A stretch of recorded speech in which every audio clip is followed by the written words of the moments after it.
சக்தி தாயே போற்றி.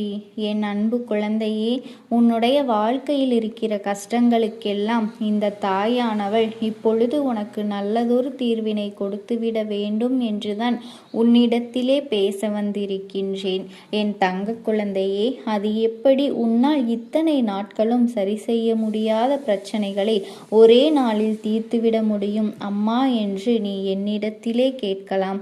என் தங்க குழந்தையே, உன்னுடைய மனநிலை அறியாதவள் நான் கிடையாது. உன்னுடைய மனதில் என்னென்ன சிந்தனைகள் எல்லாம் ஓடுகிறது என்பதனை அறிந்த பிறகுதான் உன் தாயானவள் உன் வாழ்க்கையில் நான் வந்திருக்கின்றேன். உன்னுடைய அத்தனை கஷ்டங்களுக்கும் ஒரு தீர்வினை கொண்டு வந்திருக்கின்றேன். என் தங்க குழந்தையே, ஒவ்வொரு விஷயங்களையும் நான் சொல்லும் பொழுது அதை நீ செய்து கொண்டிருப்பதனால் உடனடியாக பலன்கள் எதுவும் கிடைக்கவில்லை என்று நினைத்து நீ வருத்தப்படாதே. என் தங்க குழந்தையே, ஒவ்வொன்றும் அடுத்த நிலையை சென்று கொண்டிருக்கிறது. நீயும் அடுத்த கட்டத்தை நோக்கிதான் நகர்ந்து கொண்டிருக்கின்றாய் என்பதனை முதலில் நீ தெளிவாக புரிந்து கொள்ள வேண்டும். மிக விரைவாகவே எல்லாவற்றையும் நீ முடித்து உன்னுடைய வாழ்க்கையின் லட்சியத்தை நீ அடையத்தான் போகின்றாய்.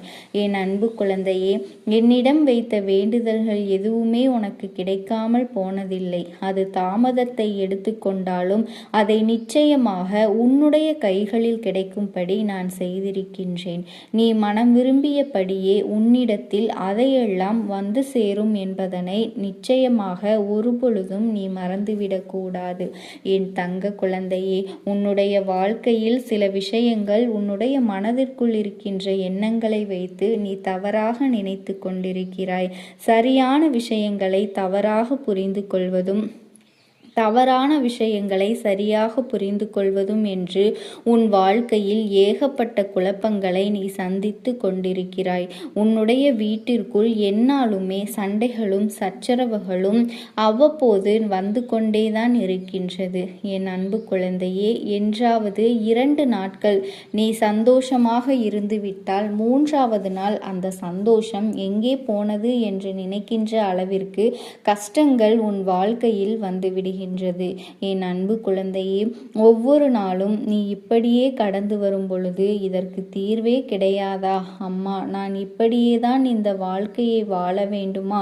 பிரச்சனைகள் வரும் பொழுது நீ இப்படித்தான் பேசுகின்றாய். என் தங்க குழந்தையே, அது மட்டுமல்ல, நீ பேசுகின்ற வார்த்தைகளில் மனமுடைந்து போவதோடு மட்டுமல்லாமல் வாழ்க்கையின் விரக்தியின் உச்சத்திற்கே நீ சென்று விடுவது போல உனக்குள்ளே எண்ணங்களை நீ வளர்த்து கொண்டிருக்கின்றாய்.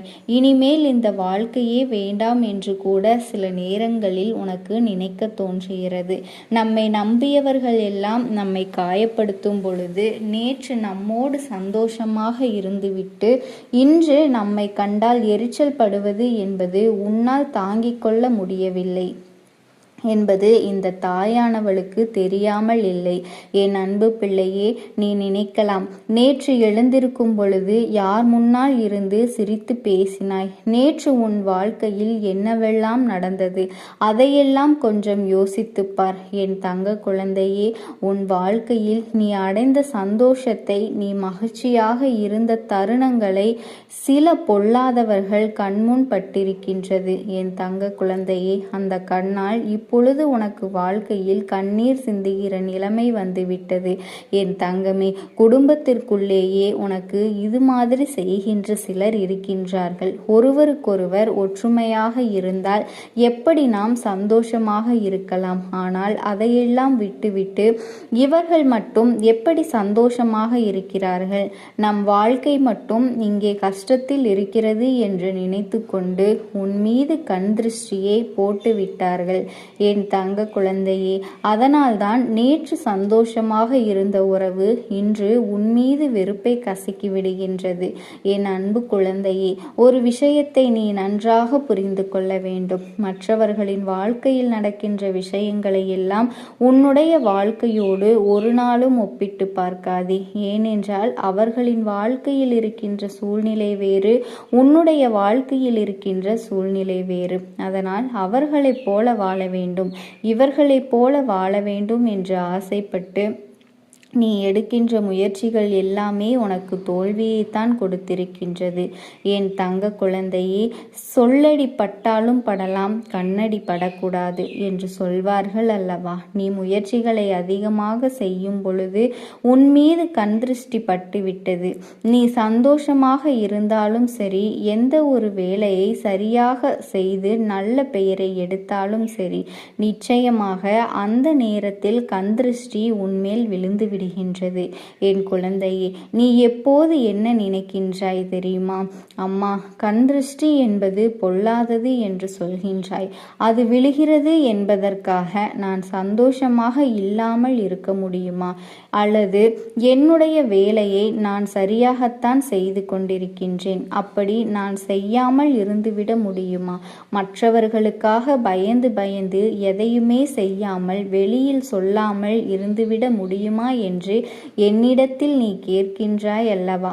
என் தங்க குழந்தையே, நீ கேட்பது நியாயம்தான். ஆனால் உண்மை என்னவென்றால், எல்லாவற்றையும் சரியாக செய்து கொண்டு மற்றவர்கள் பொறாமைப்படும்படி வாழ்பவர்களுக்கு கண் திருஷ்டி என்பது நிச்சயமாக விழுந்துதான் ஆகும்.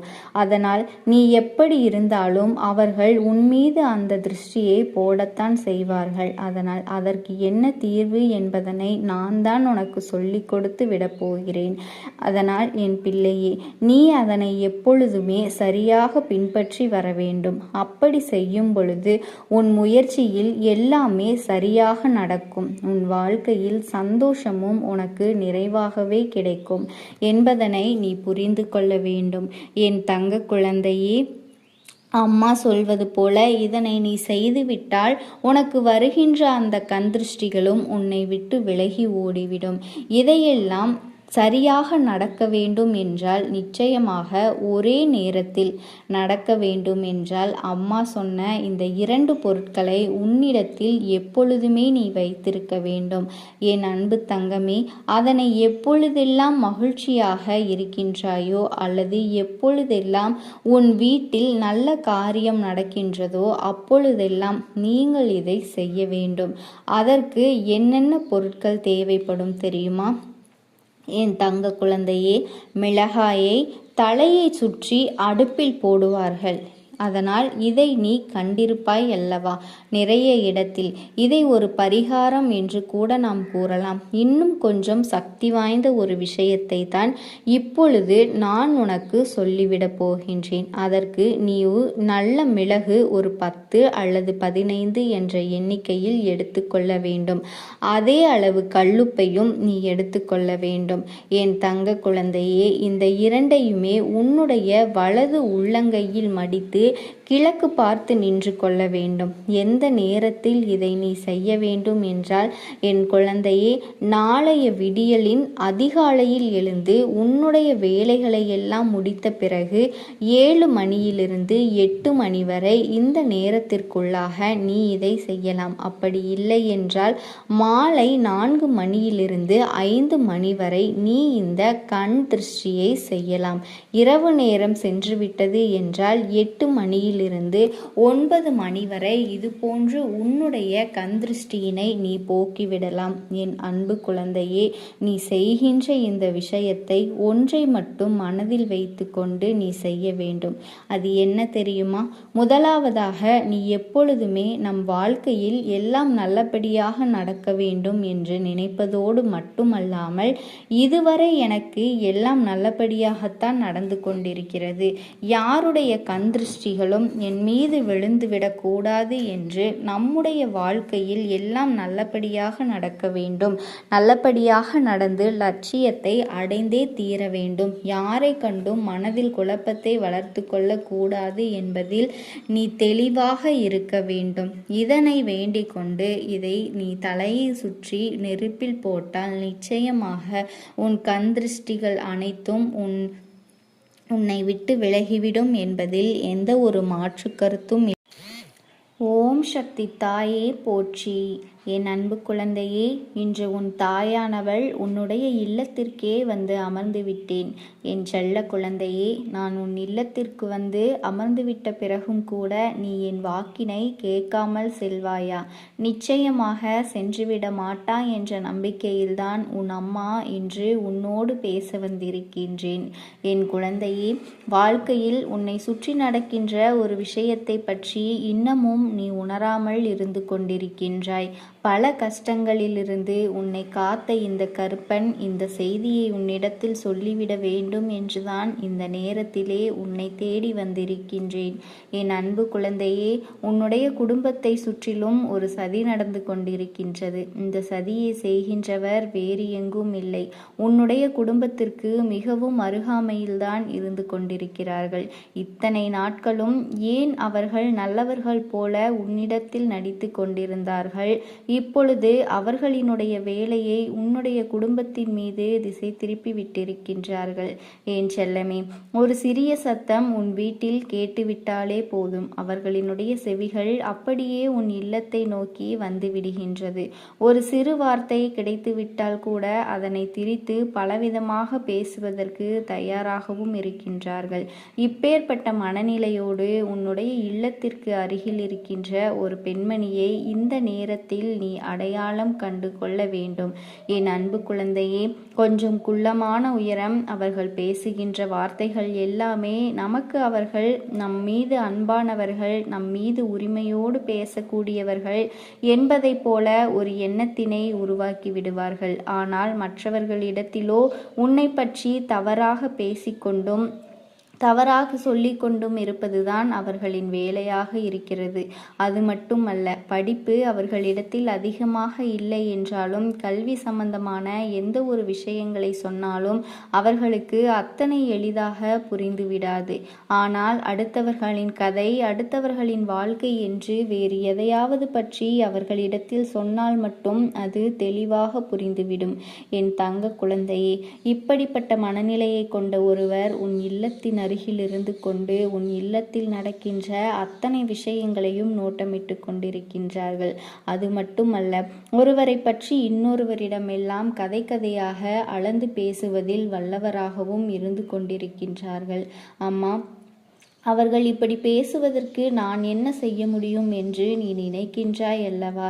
என் அன்பு குழந்தையே, அவர்கள் இல்லத்திலிருந்து அவர்கள் நடத்துகின்ற இந்த நாடகத்தினை எல்லாம் நாம் எப்படி கண்டு கொள்ள முடியும்? நாம் எப்படி இதையெல்லாம் சமாளிக்க முடியும் என்று நீ நினைக்கின்றாய் அல்லவா? என் செல்ல குழந்தையே, முதலில் ஒரு விஷயத்தை நீ தெளிவாக புரிந்து கொள்ள வேண்டும். குடும்பத்திற்குள் நடக்கின்ற ஒரு விஷயத்தை ஒரு நாளும் அருகில் இருப்பவர்கள் கேட்கும்படி நீங்கள் பேசிவிடக்கூடாது. நம் குடும்பத்தில் நடக்கின்ற விஷயம் வெளியில் தெரிந்துவிட்டது என்றால் நிச்சயமாக கண், காது, மூக்கு வைத்து ஒவ்வொருவரும் அவரது மனநிலைக்கு ஏற்றவாறு அந்த கதைகளை திருத்தி திருத்தி பேசி கொண்டிருப்பார்கள். அதன் பிறகு உன்னால் எதுவுமே செய்துவிட முடியாது. அதனால் இந்த விஷயத்தை வெளியில் விடாமல் பார்த்து கொள்வதுதான் உனக்கு மிகவும் நல்லது என்பதனை நீ புரிந்து கொண்டாலே போதும். என் செல்ல பிள்ளையே, அதற்காக நீ என்ன செய்ய முடியும் என்று கேட்டால், இனிமேலாவது உன்னுடைய குடும்பத்தில் இருக்கின்ற எந்த ஒரு விஷயங்களை பற்றி நீங்கள் பேசினாலும் அக்கம் பக்கத்தில் உள்ளவர்களின் காதுகளுக்கும் எட்டிவிடாதபடி சற்று அமைதியாக பேச வேண்டும். கோபம் வந்தால்தான் சத்தம் அதிகரிக்கும் அல்லவா? அதனால் எந்த ஒரு விஷயத்தை பேசும்போதும் பொறுமையோடு கையாள வேண்டும். என் தங்க குழந்தையே, அது உங்களினுடைய வீட்டில் இருப்பவர்களுக்கும் நல்லது, உனக்கும் நல்லது என்பதனை நீ புரிந்து கொள்ள வேண்டும். ஆனால் இன்னும் சிலர் இங்கே என்ன செய்து கொண்டிருக்கிறார்கள் தெரியுமா? தங்களினுடைய உணர்ச்சிகளை எல்லாம் கட்டுப்படுத்த முடியாமல் மற்றவர்கள் இருக்கின்றார்கள் என்று கூட பார்க்காமல் உணர்ச்சி வசப்பட்டு தன்னோடு இருப்பவர்களின் மனதினையும் சேர்த்து காயப்படுத்தி கொண்டிருக்கின்றார்கள். என் குழந்தையே, எந்த இடத்தில் எப்படி பேச வேண்டும், என்ன பேச வேண்டும் என்கின்ற இங்கிதம் கூட இல்லாமல் தன் நிலை மறந்து வாயில் வந்ததையெல்லாம் படபடவென பேசிவிடுகின்றார்கள். என் தங்க குழந்தையே, இதுவெல்லாம் தவறு என்பதை இவர்களினுடைய பேச்சுக்கள் மற்றும் பிரித்து கூறக்கூடிய அந்த ஒரு போலியான விஷயங்களை வைத்தும் உங்களுக்கு வரக்கூடிய அவமானங்களை வைத்தும் நீங்களாகவே இனி தெரிந்து கொள்ள வேண்டும். என் தங்க குழந்தையே, எப்பொழுதுமே நீ மற்றவர்களை பற்றிய சிந்தனைகளோடு இருந்துவிட முடியாது. அது ஒரு வகையில் உண்மைதான். ஆனால் அவர்களை பற்றிய சிந்தனை உனக்கு இல்லாமல் இருந்தாலும் உன்னுடைய சிந்தனைகள் அவர்களுக்கு இல்லாமல் ஆக வேண்டிய கடமையும் உனக்கு இருக்கின்றது அல்லவா? என் தங்க குழந்தையே, இன்று இந்த தாயானவள் உன்னுடைய வாழ்க்கையில் செய்து கொடுக்கின்ற எந்த ஒரு விஷயமானது இனி ஒரு நாளும் உன்னுடைய வாழ்க்கையில் உனக்கு கெடுதல் செய்ய நினைத்துவிடக்கூடாது என்பதில்தான் இருக்கின்றது. என் அன்பு பிள்ளையே, யாரோ ஒருவர் செய்த செயலுக்காக நீ மனவேதனை பட்டதோடு மட்டுமல்லாமல் இந்த வாழ்க்கையை பற்றி அதிக கவலையையும் கொண்டு விட்டாய் அல்லவா? என் செல்ல குழந்தையே, உன்னுடைய கவலை எதை சுற்றி இருந்தாலும் சரி, இனிமேல் இந்த வாழ்க்கையை பற்றிய கவலை உனக்கு வேண்டாம். ஏன் தெரியுமா? உனக்கு இது போன்ற கஷ்டங்களை கொடுக்கின்றவர்கள், இது போன்ற வேதனைகளை கொடுக்க வேண்டும் என்று நினைத்து கொண்டிருப்பவர்கள் உன்னுடைய குடும்பத்தை என்னாலும் ஒத்து பார்க்க கொண்டிருக்கின்றவர்கள் இல்லத்தில் அவர்கள் நினைத்து பார்க்க முடியாதபடி ஒரு பிரச்சனை வரப்போகின்றது. அது மற்றவர்களினுடைய வாயில் வந்து விழத்தான் போகின்றது. அப்பொழுதுதானே தெரியும் தான் மற்றவர்களுக்கு இது போன்ற ஒரு காரியத்தை செய்திருக்க கூடாது, அவர்களுக்கும் இது போன்று வந்துவிட்டது என்று அவர்களாகவே இதையெல்லாம் உணரப்போகின்றார்கள்.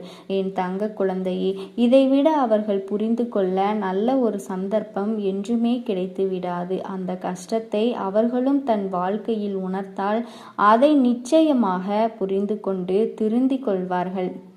அப்பொழுதும் திருந்தவில்லை என்றால் மேலும் மேலும் அவர்கள் வாழ்க்கையில் நடக்க இருப்பதனை யாராலும் காப்பாற்ற முடியாது. எத்தனை தெய்வங்களை வணங்கினாலுமே அது நடக்கப் போவது இல்லை என்பதுதான் நிதர்சனமான உண்மை.